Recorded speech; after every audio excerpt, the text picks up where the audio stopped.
The Sony A7RV, which is recording me right now because I want you to see it in action, has been my main workhorse camera ever since I purchased it back in July 2024. And I purchased it new for slightly more than 2,000 euros, including discounts, cashback, and all of that.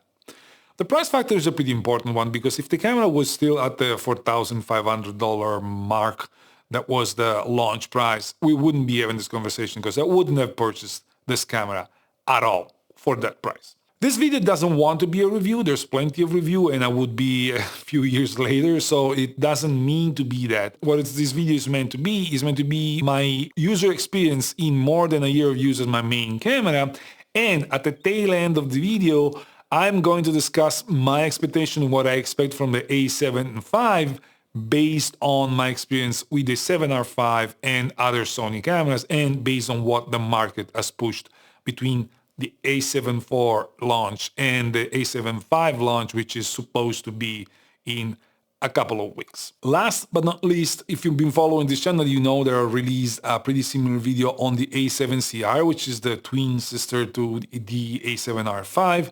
You can find it over here. Some of the considerations are going to be the same. Some of those are going to be different because of difference in the bodies. Feel free to check that video out if you want. Now, back to the camera.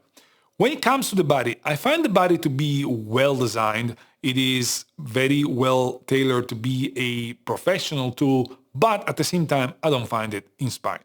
Among all the cameras I have, this is the one I reach out only as a professional tool, but when I want to have fun, when I want to shoot for myself, I always reach out for other cameras, whether it's my Fuji, my Nikon, or other cameras that I'm trying at the moment. So that is not to say that the body has anything wrong with it, because it's not. Like, the size is right, the weight is right, the screen, the multi-angle screen is incredibly useful and super clutch. You can customize the camera the way you want. And the most important thing is that you can depend on the camera.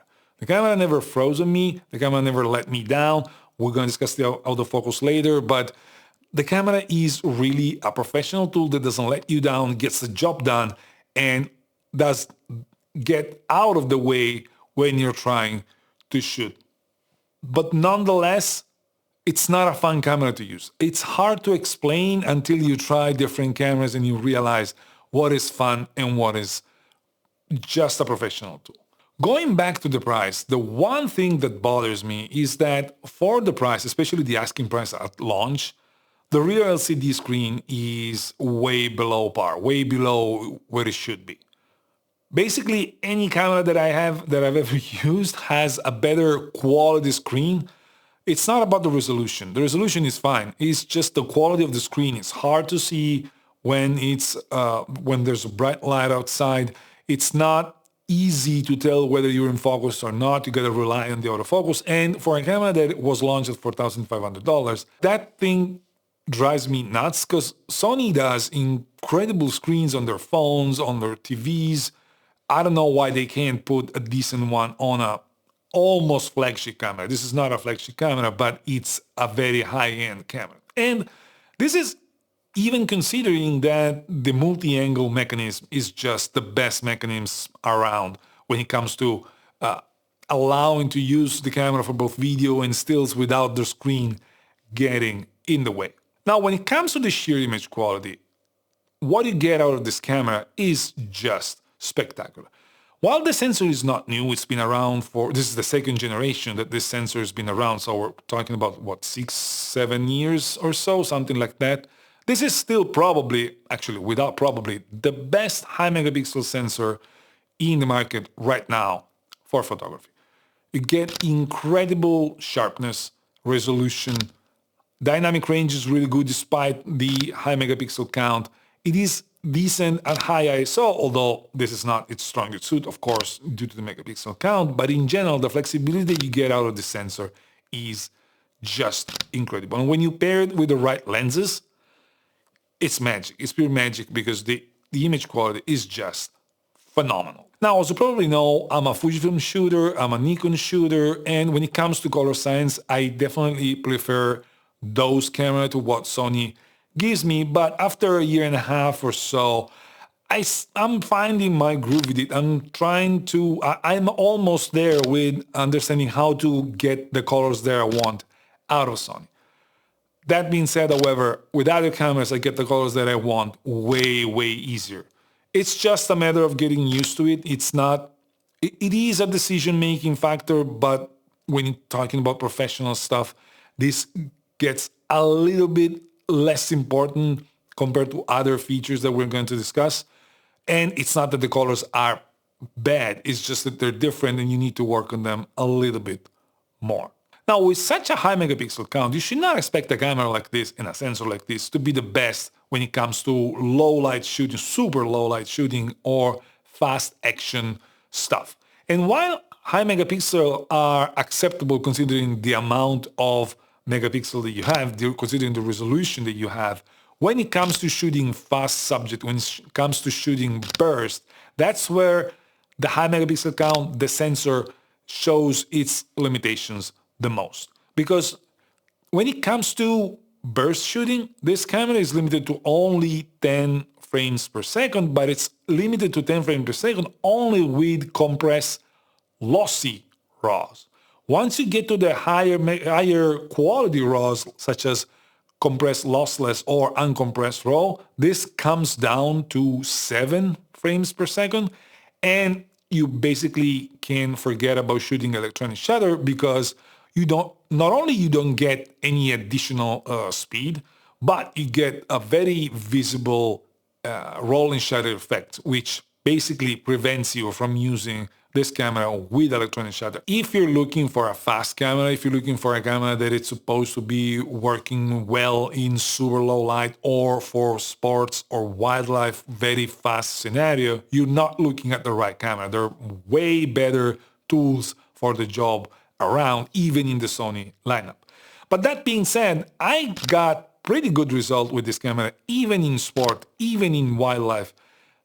Of course, knowing the limitation that I had with a camera like this. And that's why I want to see an A7V that makes sense. But we're going to go back to that later in this video. And check the chapter marker if you want to go find that section of the video. Another key aspect for the camera, at least for me, is the possibility of shooting at a lower resolution RAWs whenever I don't need the 60 megapixel count. Because let's be honest, most of the time we don't need that much resolution. And shooting everything at 60 megapixel usually turns out in basically a storage hell if you cannot keep your shutter under control. And let's just say you're shooting weddings. You will never need a 60 megapixel file for a wedding. 26 is going to be more than enough. You can print big enough for anything that a couple would ever ask you. So for me, if I'm doing weddings, I'm going definitely 26 megapixel, which is the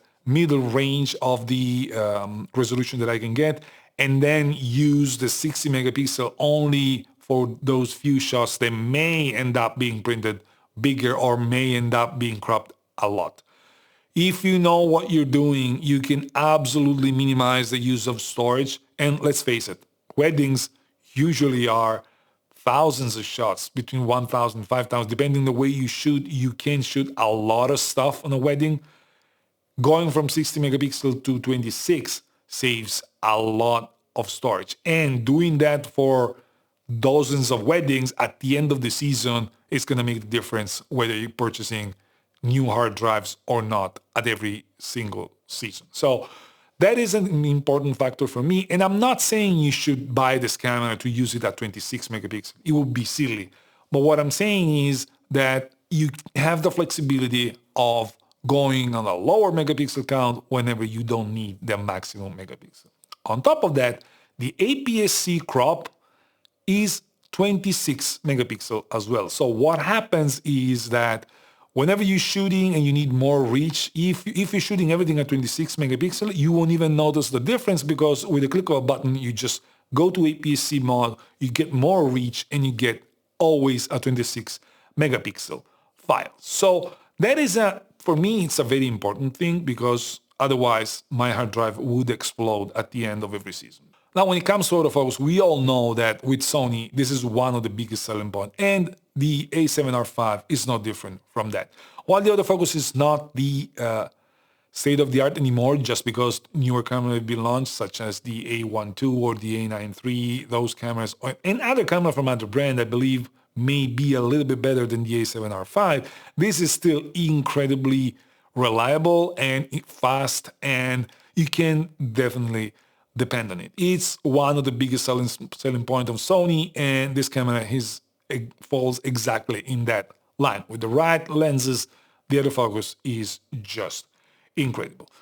That being said, however, as I mentioned in my A7CR video, no autofocus is perfect. And I found myself in one situation for the most part where regardless the lens, regardless the setting, regardless the camera, whether it was the A7CR or the A7R5, I could not just get the camera to focus on a fairly simple subject. I was shooting with the flash at a house party for a celebration, and people were moving but not super fast. The camera refused to focus, whether with Sony lenses, with Sigma lenses. It was just impossible to get it in focus. For 10 minutes or so, it was really difficult. I turned it off and on. It just wouldn't focus. It was always late.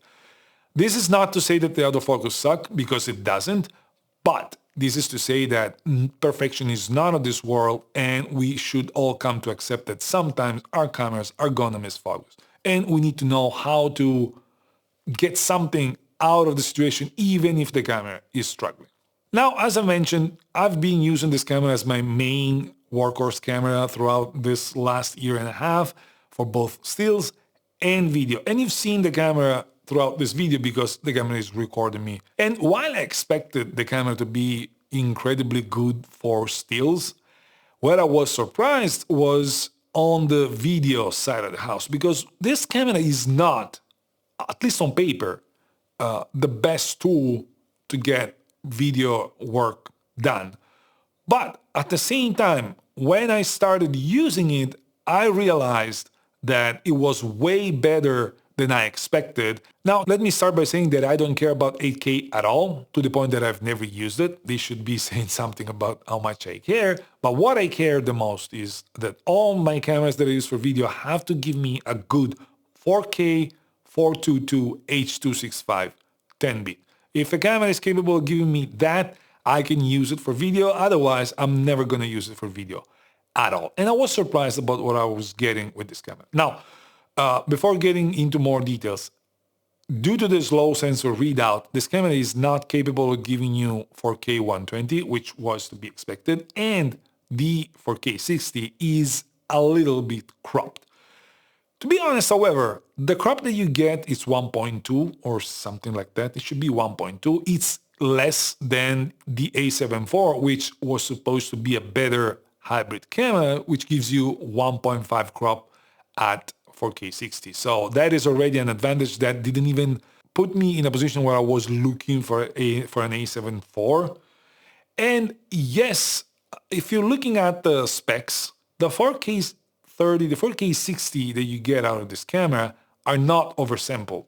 And if you want to have an oversampled footage, you need to go in Super 35mm mode, which is basically APS-C, but sounds cooler to say. In that case, you can get an oversampled 4K with a slower rolling shutter. But as I was using the camera, I never felt like I needed to go to the oversampled 4K.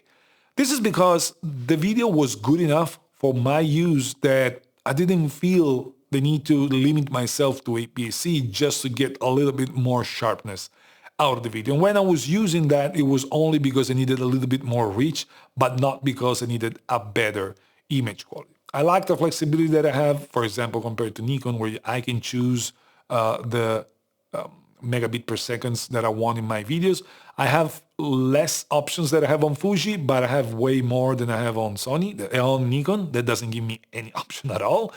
And overall, the video that I got out of this camera are really, really, really good. Even from a rolling shutter standpoint, I was expecting to see more, but at the end of the day, I could shoot video that, in my opinion, were supposed to show more rolling shutter than I got. This is probably just because the 4K isn't oversampled, so this helps the sensor readout. And in the real life scenario, I didn't have to deal with rolling shutter that much. The video stabilization, despite not being state-of-the-art, we all know there's brands that do better than Sony with that, especially Lumix.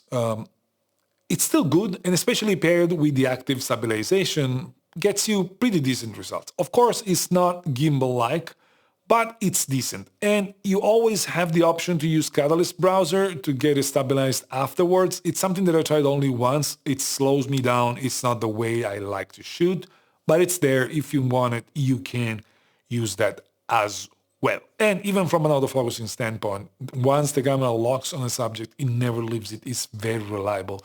It's a camera that, for video, despite not being its bread and butter, is capable enough to let you use it even as your main tool, unless you're doing some cinema stuff or you need super fast rolling shutter performance. And while we're on the subject of video, rolling shutters, sensors, let's just introduce the conversation about the upcoming A7V.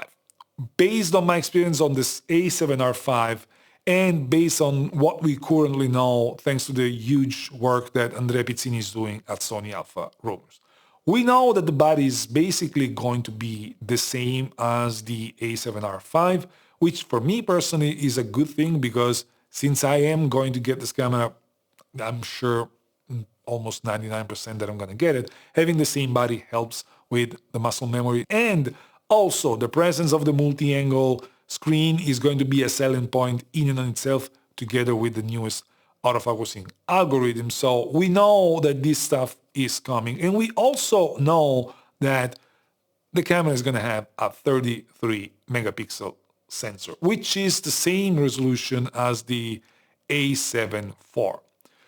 That to me is more than fine. The A7V doesn't need to go any higher than that. It wouldn't make any sense for Sony to do it because they have the A1 at 50 megapixel and like there's not much room between 33 and 50 and they would risk to cannibalize their top of the range camera. So 33 is fine. It's actually more than fine. What is important, however, is that the sensor needs to be faster.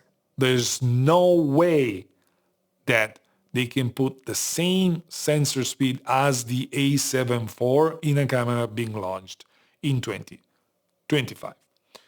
This is because the market has moved forward, the people needs have moved forward, and yes, even if they put the same sensor, the A7V will sell well anyways, just because of the Sony E-mount, just because of the fact that people are waiting for this camera. I've been waiting for this camera for a long time. So the camera is going to sell, but presenting a camera that in 2025 gives you cropped 4K 60 in APS-C, no 4K 120, very slow rolling shutter performance when it comes to electronic shutter or video performance would not be acceptable. Because let's face it, cameras like the Nikon Z6 III, the Panasonic S1 II, the brand new Canon R6 Mark III are already around, and launching a camera with far worse specs